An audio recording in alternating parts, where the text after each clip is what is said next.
All right, I'm gonna do a quick update video on this fireplace, and it's gonna be a bit of a rant video. I'm pretty pissed off. So I placed the order for this fireplace, I wanna say in late November. Here we are in early February, and the fireplace installers have been out here 3 times. They were out here for the 3rd time today, and I'm still not happy with it. I'll tell you why in a moment here, but the first time they came out, they installed the firebox, no big deal. And they said that the fire brick wasn't in. Okay, no big deal. So they came out a second time and brought the fire brick, and they brought what they thought to be the rest of the pipe. Well, turns out they didn't bring all the pipe that was needed, so they ended up coming out a 3rd time to finish up the section of pipe that goes through the roof and as well as the chimney cap, and they were here today for that. And I don't think they installed it properly. I don't think they installed enough pipe protruding through the top of the roof, and I'll take you outside in a minute and just show you what that looks like. But again, here's the unit. It's big, it's beautiful, and it's just so frustrating that I can't try this out. This is a Waterloo FP15A, which is the arch fireplace, and it's just an awesome unit. I can't wait to start doing videos about it. I'm having my stepfather come over this weekend, and he's gonna give me a hand with the steel framing in front of this unit. According to the instructions, if you want to have anything on the front of this unit, it has to be non-combustible. So I'm going to go with steel framing and have this cement board.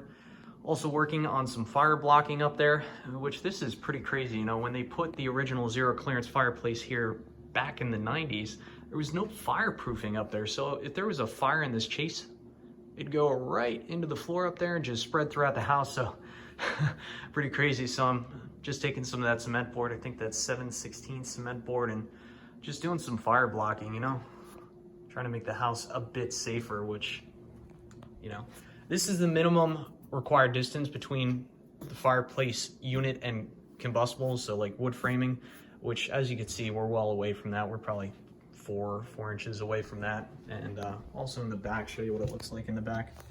It's a little bit closer, but it's still not directly on the wall stud. So yeah, that's that. Still have to do some wiring. Here are the controls over here, which I'm not exactly sure how they work, but I'm sure I'll figure it out in time. There's the blower control, which it has an auto select where you can do it manually. So the auto is pretty cool because when you're just starting the thing up, or if you let the thing die out overnight, the fan will automatically turn on or shut off. So that's pretty cool. The doors seal up real nice. Oh, hang on. Yeah, that's a really nice seal. So overall, I'm happy so far. I can't wait to finish this project though, but let's go outside and I'll show you what I'm talking about with the pipe. So, I was on Duravent's website. Yes, the chimney pipe is made by Duravent. It's an 8-inch, I believe it's 8-inch inner diameter flue. So there's the pipe right up there. Now, according to Duravent's website, the tip of this pipe has to be at least 2 feet higher than anything within 10 feet. Now, to me, it looks like 10 feet away is right about there. So, it looks about flat. Looks about, you know what I'm trying to say. It looks about flush, parallel.